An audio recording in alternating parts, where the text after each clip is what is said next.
Hey everyone, Var here. I think we'll do a little bit of after-action commentary for Hyperscore 54 on account of the fact that Red Robin has an especially ear-piercing soundtrack, so I don't think my voice is any worse.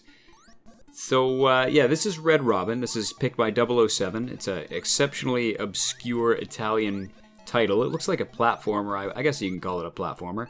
And as you can see, you play the part of Red Robin, which means that you are this ginger kleptomaniac dwarf guy, and your whole deal is you need this treasure so bad that you're not going to stop until you're dead. You can't stop what's coming. Death always wins.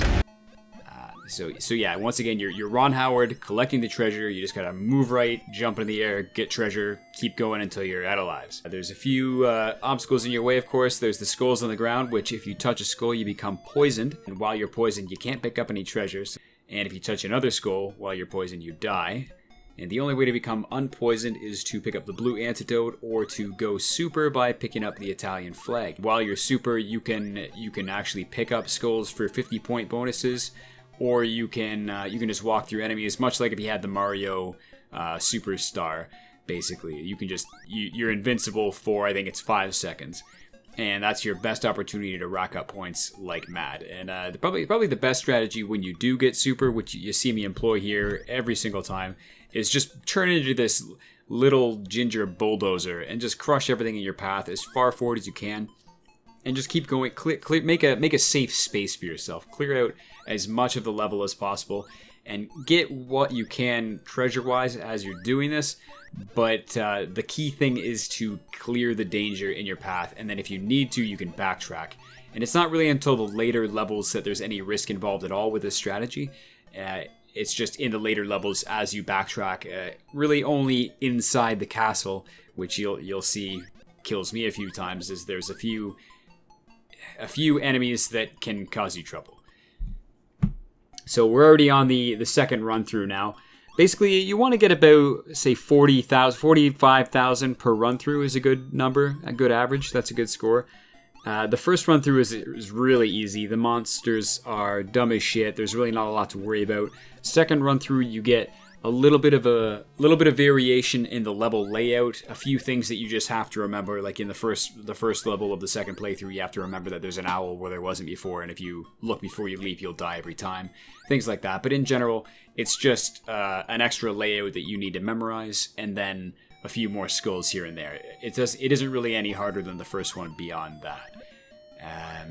And here, as you can see, these bouncy guys move. The first one I was able to time and just jump over it as soon as it came. There, I like to play it a bit safer. You can be pretty aggressive with those blue balls, but it's not worth it, I find, once you get deeper in to try to risk it. Just because unless you time that first bounce completely perfectly, you're gonna die. So you see here, like I'm gonna play it safe again. I'm gonna back up. After the first bounce, it's pretty safe, and beyond that, it really depends on how big your balls are, how much you want to risk it. So as we keep going on, you'll see in the later levels, I like to play it pretty safe with those, just because it begins to become a bit of a war of attrition. It's like, how long can you go until you make a mistake? So now we're on the third playthrough. From now on, the level layout doesn't change. However, the mob behavior does a bit on the fourth playthrough and beyond. So here they can start to spit fire. Like there, that's your introduction. So, poison, that sucks. So another thing about this level is the later playthroughs, especially the first round. If you get poisoned deep in the level, I think you only have about 10 seconds to get unpoisoned. So it's basically a death sentence. So I was lucky that I got poisoned there where I did. Another note about antidotes is that they're worth 200 points, which it's not unsubstantial. However, unless you've just got the biggest balls in the world, you probably want to save them because they're worth more as an insurance/recovery policy. So the bats actually are probably my favorite enemy because they're not really that threatening, and when they're at the top of their arc, like you saw there, you can actually jump underneath them, which is convenient. The second level here of the 3 rounds, you see I'm doing a lot of short hops, and that's kind of the key. It's technically the easiest by far of the 3 levels, as long as you can nail those short hops. If you're tired or if you're just making mistakes, then it can become a pain because you're going to constantly miss those short hops. But as long as you're landing those hops, it's not a big deal. One of the most interesting perks about this game, I think, is the way that it handles enemies that are behind you. So say you have an enemy that's behind you on your left and it's moving from left to right. If you keep moving to the right and you push it off the screen, that enemy is going to reappear the second you turn around in the exact same position it left off. Now, this rule doesn't apply to enemies that are moving from right to left, so you don't have to worry about every single enemy. However, if you force an enemy off the screen that's moving left to right, it's important that you remember where it was and then use that information to plan accordingly. So you don't want to get into a situation where you're forced to turn around and eat shit off of that mob that you put there. You just got to remember, okay, I have a bat there, or I have a little red dude there. I need to find a safe place to evade him before I carry on. If you remember the level layouts well enough, you can usually... that was very poor timing on my part. So I've missed a ton of stuff just because I picked that up out of order. And you see here, I'm going to pay for it.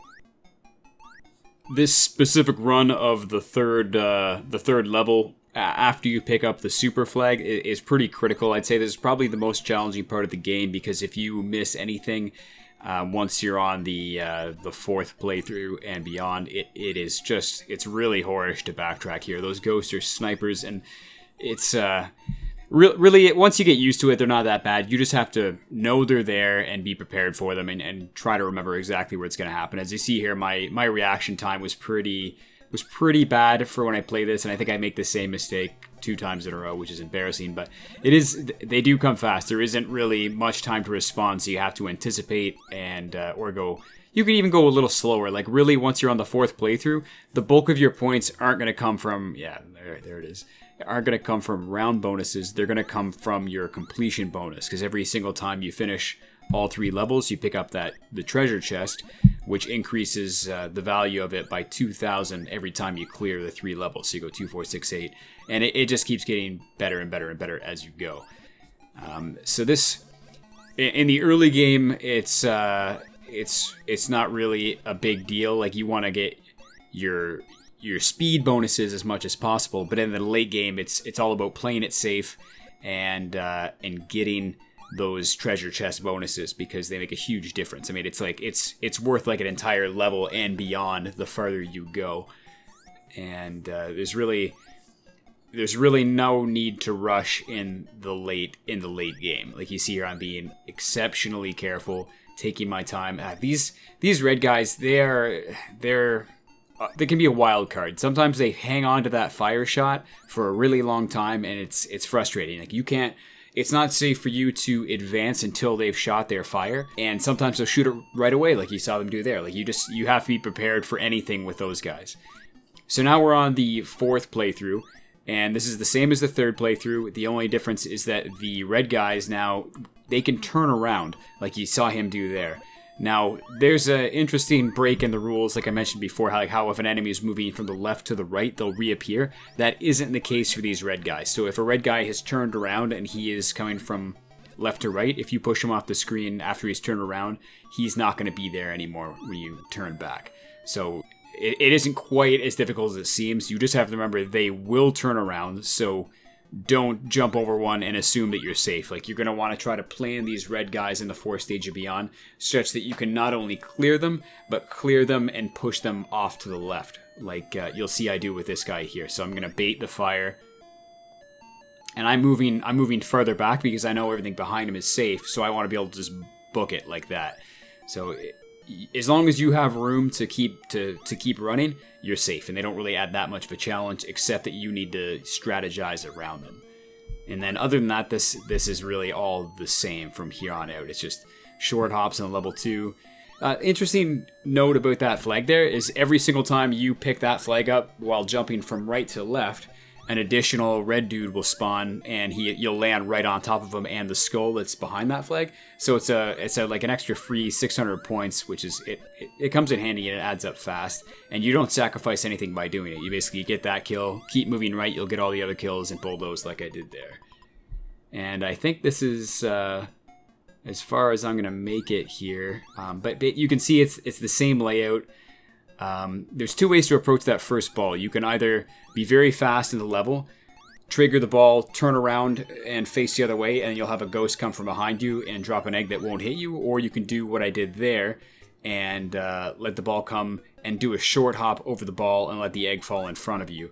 And I think this is it. Yeah, I screwed that up. See, I instead of doing a short hop, I did a long hop, and I got poisoned and then murked by the stupid egg, or whatever the hell the ghosts drop.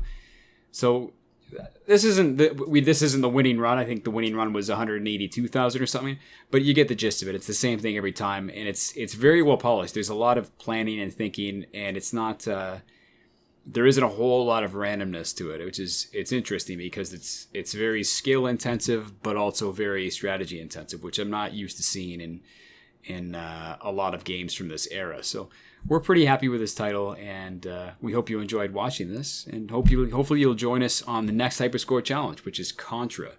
So have a great day.